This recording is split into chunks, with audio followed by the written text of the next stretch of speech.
jaar na ci kaw benn jàng xale bi ma nga fële ca biir ca immeuble Fass ñu tëral pour war ko yóbbu ñu defar ko ay ñu ko mën a sauver. et puis Bart dañ koo dóor.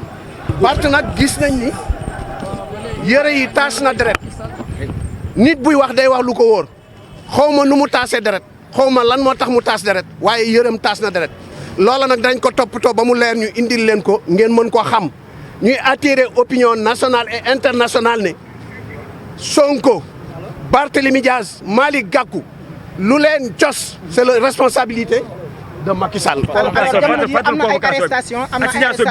moom laa lay wax ne la deux garde corps yu Barthélémy maa ngi ñoom a ànd muy Ousmane ak Guy gi Ousmane ak Guy gi arrêté nañ leen gaañ nañ benn garde corps Ousmane Sonko jàpp nañ benn garde corps am li ci des nag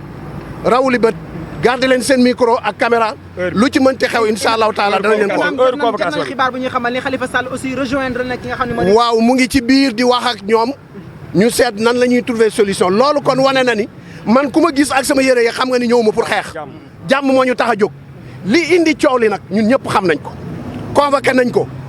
balaa muy ñëw ñu génne verdict dana dem nag ci tribunal laaj ay avocat ak ñu ko convoqué woon verdict bi nu mu demee ba pare verdict bi ñu dem ba yóbbu ko ci le premier ou le deux le premier ou le deux boobu daf ñuy fekk ci campagne du ñu nangu Barthélémy campagne ñu koy sonal wala ñu koy final ci ay convocation Macky Sall na delloo si xelam te xam ne bañ sëgg bëre bëgg sëgg bëre dana bëre far force incha allah.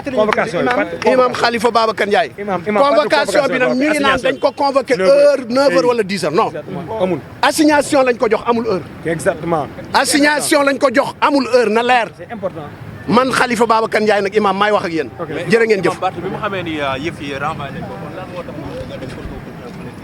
mais ñoom nan ngay convoqué nit mu ne la dana ñëw wax ko publiquement te ñëwagul waxoo ko heure bi mu war a ñëw ngay renvoyé te ñëwul loolu nañ seet ba xam yoon maye na ko ak buñ ko renvoyé ñëwul moom mu am sañ-sañu day jóg di dem pour xam lan nañ ko renvoyé ak avocat mais buñ ko kale ci mbedd mi loolu rek la ñuy ñëw aussi li xew aussi imam damay leer aussi li xew ci Sonko Adji Sarr moo xew ci dossier bi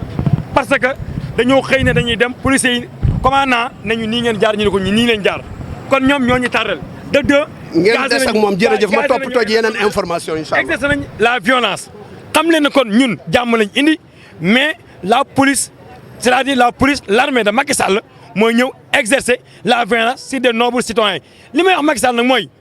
mbeddi Dakar yëpp police la ak gendarme ma jàpp ne doole ji askan wi ñoo gën a yittewoo agression mi ngi ci am banlieue bi ñu ngi leen agressé ñu ngi toj seen magasin damaa jàpp ne lii la Sénégal soxla dañoo war a jël armée bi yóbbu ko ci le peuple ñu sécuriser Sénégalais yi mais pas jël violence légitime bi ñu ko jox muy maté di dóor di gaañ di jaay doole ay nobles citoyens Barthélémy sera candidat il sera le maire de Dakar Sonko sera président incha allah en 2024 sans Macky Sall